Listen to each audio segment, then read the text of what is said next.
Thanks for listening to the AZ Wildcats podcast brought to you by DraftKings. Great deal going on. You just put down a deposit and you get $1,000 in free plays. All right, now joined by William Brad Allis. I am merely Mike Luke. Hello, William.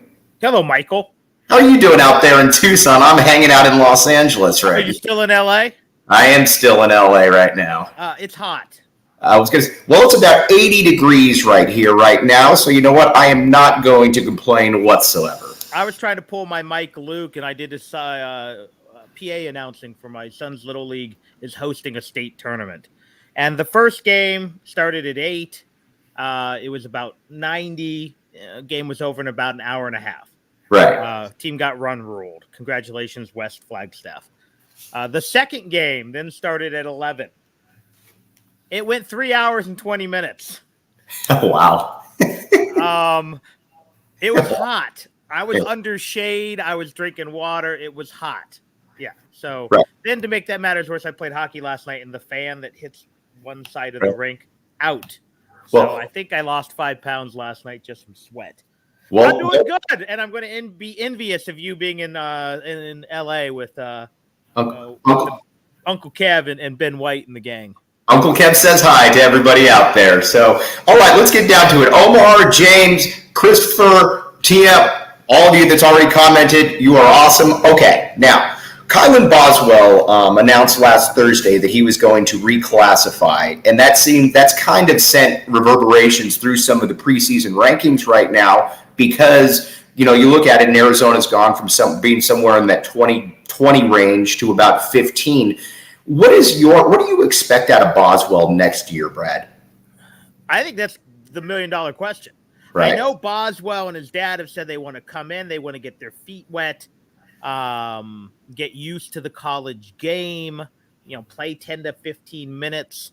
And if that is true, that signifies to me that Arizona thinks they're probably going to be losing some combination of Kirk Kriisa and Pelle Larsson to pro basketball overseas or maybe the NBA.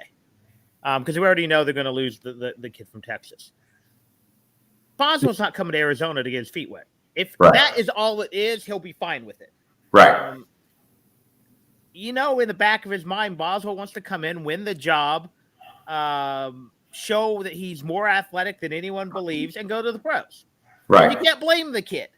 But what do I expect? I expect somewhere in between. I think he will provide stability in the backcourt. And let me stress this. I think a lot of people look at the two traditional backcourt positions. With Arizona, I say you look at 3. We're now talking the 3 perimeter positions where you have 5.5 players manning those positions. It's some combination of Larson, Ball, Rainey, Henderson, maybe Henderson. Well, Henderson's the half. Because this move also means to me they think Henderson's more of a front court player. Right. And I think he is a combo forward. But yeah, and so you solidify that position. It also probably means the big Philly C is not ready to play, and we didn't think that. But at the end of the day, if you're Tommy Lloyd, you're not going to tell the kid not to reclassify unless it was going to totally screw up your chemistry. And again, even if Kirk Kriisa comes back, you're going to have now a 3-headed monster in the backcourt with an experienced Kylan Boswell to make another, because I think this puts Arizona in the mix where you can't count them out to make a deep run in March, but really they're building for a year from now. Okay, so Omar Vega says, and I think this is a great point I was going to get to, but let's get to it now. He says, are Kerr, Ramey, and Pella locks to start? I would be really surprised if any of these three didn't start. You generally don't bring in a guy who's an all Big 12 type performer from Texas and Ramey. Kerr started all last year. Clearly, Tommy Lloyd likes him. And Pella, I would be pretty surprised if he's not starting at the 3. What say you, William? I think Pella's the question. Right, okay. Unless, again, Boswell's just so much better than we think he is, and he pushes Kerr, and then you tell Kerr you're a scorer off the bench. I think, again, and it's not a knock on Pella. I think Pella is going to be a better player this year than he was last year. But I think the question is, how good is Adama Bal? Right. Bal showed flashes last year. Bal was 17 years old and like 98 pounds. Right. So what is an 18-year-old, 130-pound Adama Bal going to be? And again, I don't know. But again, Larson also seems to me to be mature enough that if you're like, well, yeah, go to Pete as the 6th man of the year, he's not going to be upset. Where again, I think, and I don't want to make it sound like Ramey's a bad kid, but yeah, Ramey came here to start. Right. Because if he went to West Virginia, he's not only starting, he's probably leading that team in scoring. So now, again, does Tommy Lloyd make promises? No, but sometimes things are just kind of assumed. And again, if Ramey's not good enough, yeah, he won't start. But if Ramey is competent enough and he's the guy you brought in, he will start. I'd be surprised if Kerr doesn't start.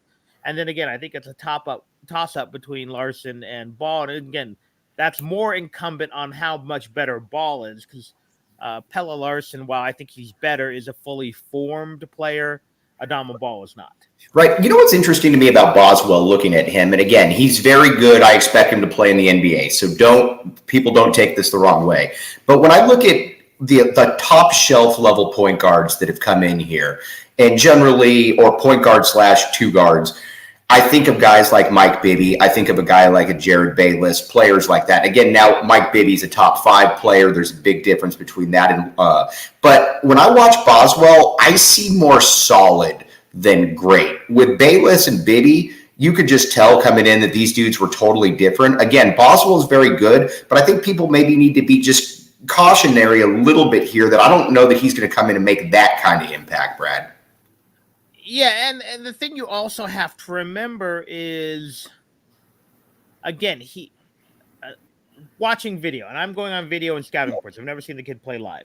Right. So I'm not going to pretend. Brad, when you're PA announcing the East Flagstaff All-Stars, come on, let's be honest here. But Boswell does not look like elite athlete. Right.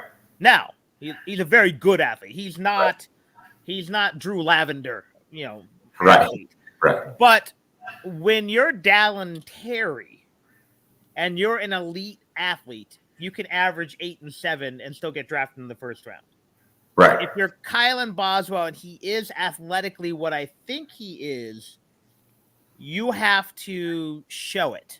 Right. More than you have to tease it, if that makes sense. Mm-hmm. So yes, do I think Boswell can come in and play 15 minutes a game and average 6 with 3 assists and play in the NBA? No, not next year. Right. He has to come in, be a starter, win basketball games, put up respectable numbers. Again, NBA scouts don't care that much about numbers. What can I project you? What can I project? Right. But with a guy like Boswell, frankly, with a guy like a few of these other guys, and guys we've seen over the years. If Solomon Hill doesn't have a monster senior year, he doesn't get drafted in the first round. Right. Whereas if you're, again, Jared Bayless, and if Bayless had put up 2/3 the numbers he did, and people forget how good that year was. He was amazing. But he was also a 6'4" shooting guard with elite athleticism and some ball handling skills and some point guard skills. And frankly, I'm still a little disappointed in his overall NBA career, although he's a rich man. Right. I thought he would take it to that next level as well that he didn't get to. I thought he would have, a very good career. He had a good career. Right. Again, I know a certain columnist called him a bust. He's a bust who has about $30 million in the bank, and probably more than that because he has that art collection. But if if he had averaged 11 and 4 at Arizona as a freshman, he's still getting drafted in the first round. Right. Boswell's got to show it. So do I think he can come in and not win the starting lineup and be one and done? No. and he's probably a 2 or 3 year guy. Right. Again, he could surprise, and Tommy Lloyd develops players, so we'll see. But really, I think yes.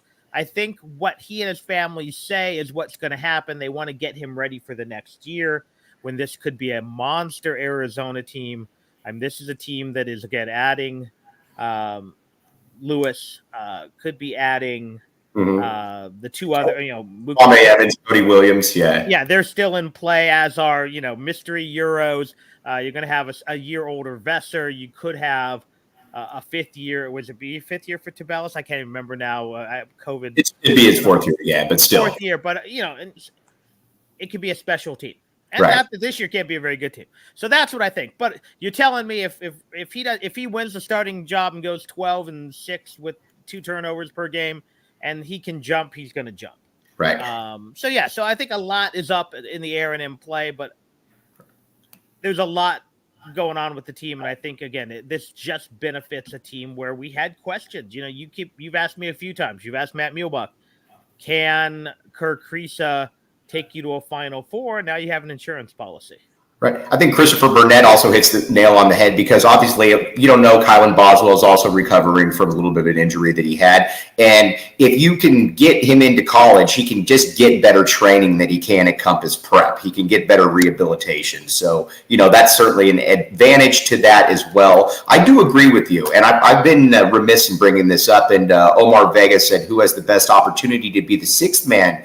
And I look at it, and we're kind of sleeping on Adama Bal here. You made a great point, Brad, where he is, and Tommy Lloyd mentioned this as well, because Tommy Lloyd pays attention to Mike Luke and Luke and Brad Allis. But he did make the point. He said he should have been a high school senior this past year. He came in here as a 17-year-old. You've seen it all the time. The difference between being 17 and 19 or having that extra year under your belt is immense. And you saw at the end of the year how Bal really started to come into his own, and you could tell that Lloyd had some big plans for him going forward.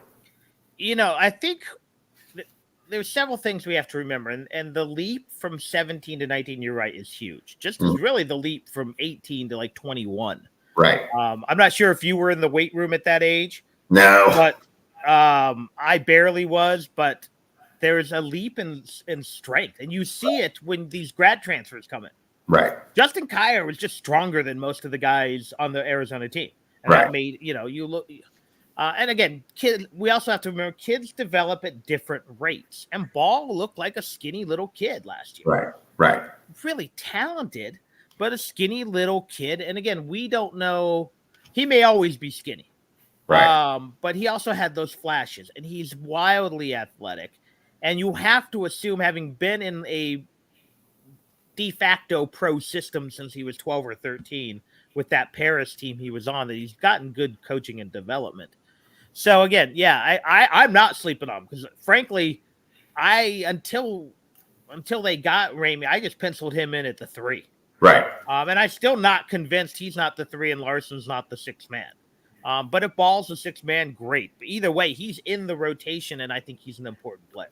Okay, now Adama Bal, let's talk about him for a second. Could you see him maybe ideally, here's what I'd like. I'd like to see him have maybe a Michael Dickerson sophomore year light type contribution, where I think Mike D was probably about 11 points per game, but you could just see that he was getting better and better, and everything was going towards that next year where you're like, man, as a junior, he's going to be problems. Yeah, I think, again, I don't know what Bal can do. Right. We know he played a lot of point guard in Europe. So does that mean he winds up being more of a Pelle Larsson type third ball handler who can score? Or does he just have another gear in his scoring ability and he becomes another Mathurin? And again, Mathurin could handle the ball as well, but that was less his role. I'm very intrigued by what Bal could be, and I shouldn't get my hopes up because I kept convincing myself that every combo guard that Sean Miller kept bringing in was going to be able to play 10 minutes at the point guard, and none of them could. It never happened, right? Gabe York at the end. But I keep thinking to myself, because Tommy Lloyd did it last year, really. Right. Last year was really the first year, maybe since Bayless, and maybe even since before that, where the second guard could basically run the team with the first guard out there. Because under Luke, it happened all the time. Right. Muehlbach, Othick, Kerr, McMillan, the entire backcourt in the '94 team, even with Miles out there with Terry and Bibby. But I really think that's what Tommy Lloyd wants. He wants, Ramey can play some point. Larson can run the offense for small stretches. If Ball can do it as well, and now you got Boswell, that takes a lot of pressure off Kerr Kriisa. And if Kerr Kriisa has the hot hand, you just slide him over. So, right. Someone else will run it. Or you get what you get last year when there were easily nights your small forward was leading you in assists. Right. It gives you so much more flexibility than I have one point guard. I have James Akinjo. He's going to come up, and if he has tunnel vision, we're in trouble that night. Or he's going to score 30, and we're, the Mark Lyons teams. One thing, though, that you don't have to worry about giving only half effort, Brad, the DraftKings Sportsbook app, code word PHNX. Now, William, you're a big wrestling guy. You've talked about that they have good things on there about wrestling, correct? They do, yeah. They're you get like the 10 and you get to pick and right. And I know there's some other prop bets and stuff like that. Yes, I know it's wrestling, it's scripted, but at the same time, it's a lot of fun. It's a little more like playing daily fantasy than it is, gambling on a legitimate sports event. But hey, when you go and you make you put that deposit down, you get the fun money. Maybe a little pro wrestling, whether it's AEW. WWE, have some fun with it. Okay, so let's put it down. You put down a deposit. You can get up to $1,000 in free plays, 21 and up, Arizona only. Gambling problem, call 1-800-NEXT-STEP. All right, Brad, I wanted to talk now a little bit more about the conference realignment. I've had a bunch of people ask me, well, how would this impact Arizona? And honestly, with Arizona basketball, I'm going to keep seeing this again, or I'm going to keep making this point again. It doesn't really affect Arizona because Arizona is an entity that can stand on itself in that Tommy Lloyd's going to be able to recruit well, whether he's in the Big 12, whether he's in the Pac-12, whether it's the partnership with the ACC, which I don't like that idea at all. But Arizona basketball is going to be just fine because of the brand that it is. Yeah, I think honestly, in a weird way, I think everything but football. And football's been bad for some. Maybe football. It's like, who knows? Maybe because again, Tommy Lloyd knows how to operate outside of a major conference. He did it at Gonzaga, right? And you can consistently do that in college basketball, right? Look at Xavier over the years. Butler, and I know now they're in bigger conference, but they weren't. And Xavier's been a name team since like the late '80s. Look at San Diego State of late. What New Mexico basketball was for 20 years and should be again. I feel bad for. Remember the Mexico basketball series was so fun, and yeah, it was. And again, what the Mountain West used to be with, I feel bad for UNLV too. Those should be better basketball schools, right? I think Arizona softball's a big enough name, although you are going to miss the Pac-12 for that. I think again, you've seen where baseball can operate independent of a conference, whether it's Long Beach State or Fullerton or now Dallas Baptist and right. Some of those. The irony is, yes, I think football could get hurt if the Pac-12 became the new Mountain West, but you might actually put a better product on the field in terms of wins and losses, but you won't be nationally relevant. You haven't been nationally relevant since Willie Tuitama, right? Nick Foles. Now, that being said, here's really, I think the Arizona administration, A, is smart enough not to get left behind. B, has been burned enough by the Pac-12 that there's no loyalty. Right. I still really believe they're going to wind up in the Big 12. I do too. Whether that's a combined Big 12, because here's what I think Arizona looks at. If we go to the Big 12 with ASU and with Colorado, because I know Utah's on the fence, we are guaranteed to be in a conference that's going to make money. Right. Now, are they third? The chance of this ACC Pac-12 or the Pac-12 surpassing that is slim. Right. But if they do, what's it going to be? $3 million a year? The Pac-12 is not going to sign the $100 million per. They're not signing that deal. Right. So if you jump to the Big 12, that now suddenly has Dallas market, Houston market, Denver market, Phoenix market on top of what they've already had. Cincinnati's mid-market. You're going to get paid. And now, again, the Pac-12 or whatever they do might get a little bit more. It's not going to be significantly more, but I think you'd rather have the safety net of a Big 12 that's almost guaranteed to get a good contract, Right. rather than hoping that SMU and San Diego State. And again, I think if Utah drags their feet, don't be shocked if the Big 12 doesn't go after San Diego State or SMU. Right. To try to circumvent the Pac-12, unless they want that full Pac-12 merger.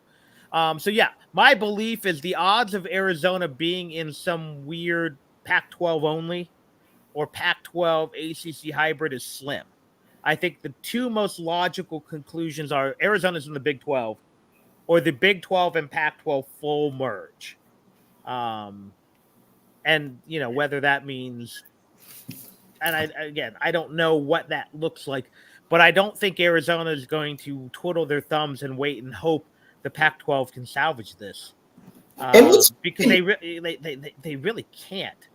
Right. Well, no, I don't believe that they can either, because, and here's the thing, is that once the LA schools booked it, first of all, again, I still think it's a terrible look that you didn't know as the commissioner, especially too, because now we're finding out there were people that were blue check mark people that were saying that this could happen this summer. So again, I don't really know how that can sneak up on you, but let's talk about it. Omar Vega, Tabellis is more than fine with the injury. He's good. Don't worry about him.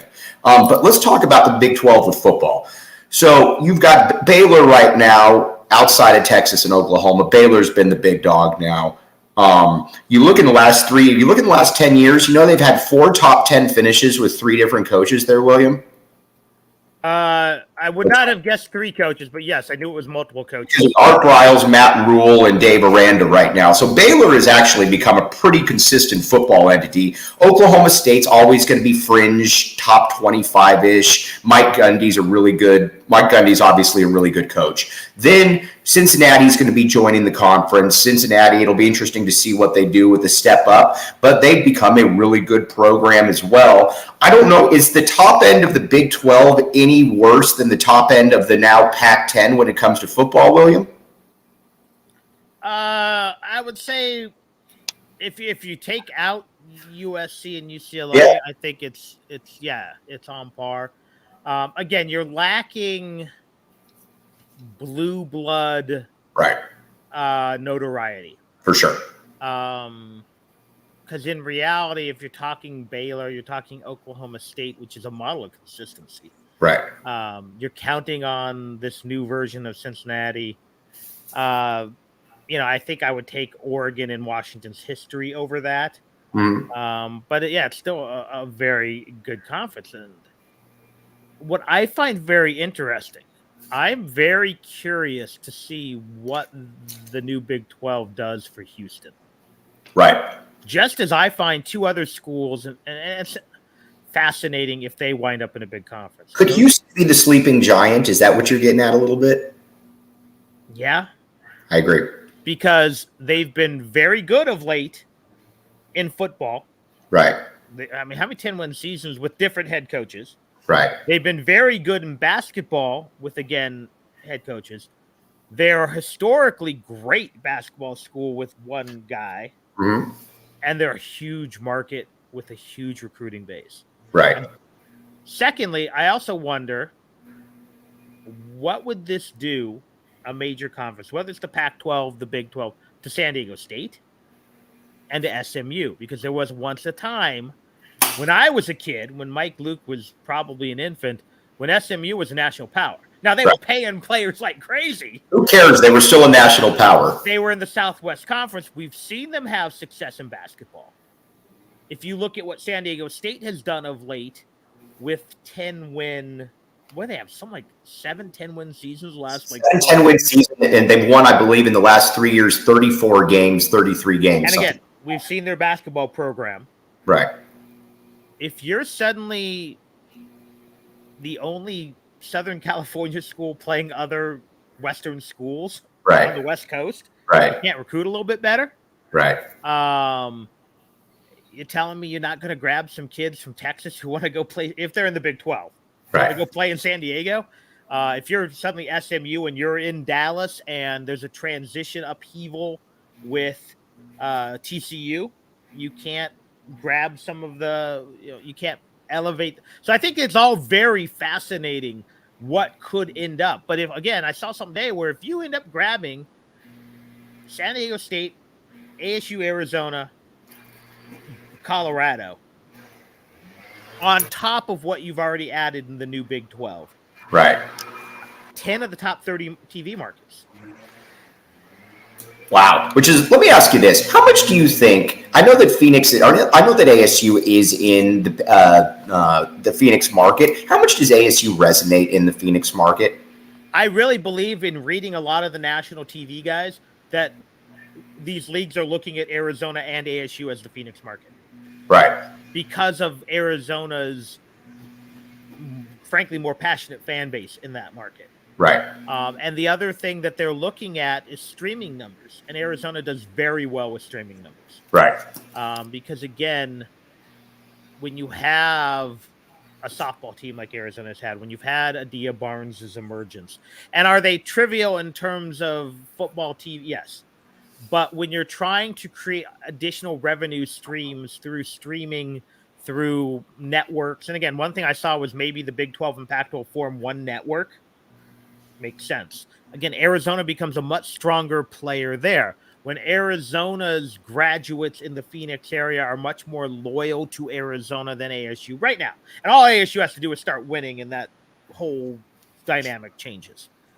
But again, Arizona is kind of counted in the Phoenix market, much like BYU and Utah count as the Salt Lake market, as opposed to just Utah. But yeah, I think it's important to have that market, but I also think it's important to have both teams.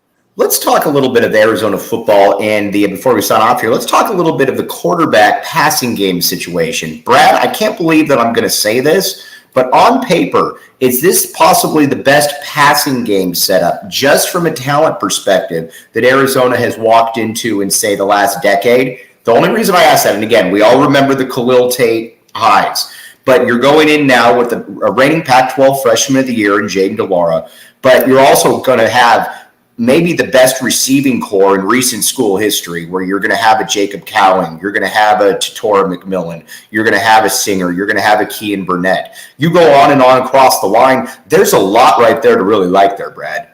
There is. Now, I think a lot of us are discounting pre-concussion. Willie Tuitama? No. Rich Rod's guy. Why can't I think of his name all of a sudden? Anu Solomon. Yeah, Anu before the concussion was pretty damn good. And he had pretty good receivers, too. And he had good receivers. Right. But once he took that hit, was it the Utah or UCLA game? He was a different guy, just like Willie was. And I think Anu was more of a gun-shy thing. I think Willie was really hurt. Right. And again, Willie ended up getting it back, because I still think that team that played BYU in the Vegas Bowl is the best Arizona team of certainly the Stoops era, and maybe since Tommy. That night, the team they put on the field that night was special. Right. They just had some growing pains.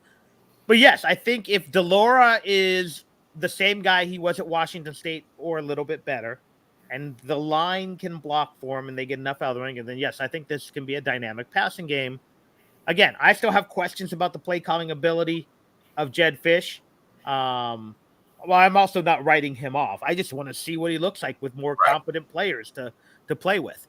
It's I couldn't beat you in checkers if I only had 3 pieces. And you had a full part. And see, that's the thing that I always tell people. I'll get people now and then that'll say, well, Jedd Fisch can't coach, or Jedd Fisch can't. I have no clue if Jedd Fisch can coach, and neither do you. And by you, I mean everybody. Because last year's team, let's be honest, you could make the case that was the least talented team that Arizona football has ever fielded. Because even the Makovic teams, you look at those rosters, you still had 5 or 6 NFL players on there. You still had guys that were going to go on and do things. I looked at last year's team, and I saw a void of talent that I haven't seen in a long time. Yeah, again, we don't know. We're still it always takes me about 3 years to figure out what a coach is doing. And then I get it where I'm like, oh, I know exactly. Yeah, why are they throwing that pass in the first? Well, that sets up something. I don't know any of this yet. So I don't know what's a check down and how many of those, like, oh, why are they running that play? Well, that's because the quarterback checked down into it. Right. I don't know yet. Again, if some of those plays, if they were by design, I don't like them. And I have questions about Jedd Fisch. But if they're a scared quarterback or an inexperienced quarterback just playing it safe and trying not to get hit, then it's hard to blame Jedd Fisch for that. And again, I think we'll know a lot more by about week 2 or week 3 of whether he can call a game. They moved the ball pretty darn well against Utah with the subpar quarterback. Yeah, and moved the ball pretty well when they had McLeod out there. And that's turnovers notwithstanding.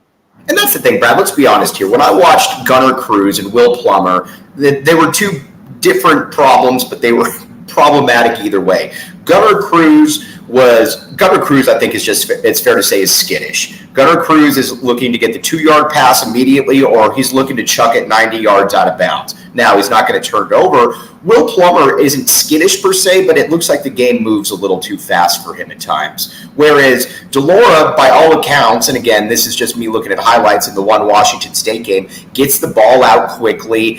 It just looks like quarterbacking comes a little bit more natural to him, Brad. Again, I look at what they did with McLeod. Right. And I know everyone's going to point, what do you have, 5 interceptions against Oregon? Right. Okay, so let's just put all those on him. He can't. He sucks. He moved the football. Arizona was in the red zone all night. Right. Arizona scored some points against a good Oregon team. Arizona was moving the ball against UCLA, and he threw picks. And so you can't coach turnovers out of a kid completely. But I saw an offense that looked intriguing, innovative at times. Because you had a guy who could move. You had a guy who could run some read option. You can't do that with Will Plummer. You couldn't do that with Gunnar Cruz. So again, I last year was a mulligan for me. Right. If you can't move the ball with Jordan Delara or Noah Fafita or a healthy McLeod, then we have a problem. And then it's time to decide, what are we doing exactly? Jedd Fisch not coach, or can he not call plays? Do we have to give it to Brennan Carroll? But again, you see those guys who are stamping already. This is a failure. No, we don't know. Right. We don't know. Just like, frankly, if Tommy Lloyd had finished 4th in the Pac-10 last year, we wouldn't have known. Now we're all intrigued. We don't know what Kylan Lowe's going to be. It's just too early to tell. Right. So, let's pump the brakes and figure out what's going on and look at the totality of the situation. Was the NAU loss the lowest point of Arizona football in my lifetime? Yes. But guess what? Usually when you hit rock bottom, you can only go up. You can only go up from there. One place, though, that has never hit rock bottom and that is always up is the DraftKings Sportsbook app. Code word PHNX. You put down $1,000, you can get, or $1,000. You put down a deposit, you can get $1,000 in free plays. I don't even know if they have this bet, but if they did, there is something on there that you could probably find at the DraftKings Sportsbook app. I'm going to ask you this, Brad. If you were, and this is being talked about by a couple different people on here, McLeod or Fafita for the backup quarterback position, I think if it's a short-term proposition, it's probably Jordan McLeod. But I do think that if Jaden Delora were to go down for 5 or 6 games, I would be really, really interested to see what Noah Fafita could do, only because if you watched him, obviously, in that spring game, he looked very comfortable out there. He was anticipating things. Again, he's incredibly small. That goes without saying. But I think the backup quarterback position is actually intriguing for the first time in a while, as opposed to being like, oh, crap, we have to put him in there? Yeah, I mean, so much depends on things we just don't know. How good is Fafita's grasp of the playbook? How good has Fafita been in the weight room to get stronger? Right. How healthy is Jordan McLeod? What has Jordan McLeod done to learn the playbook? Because I think they tailored some things to his, but he missed spring. Right. I tend to think like you. Yeah, if you needed someone to come in and win you a half, win you a spot start, you probably go Jordan McLeod.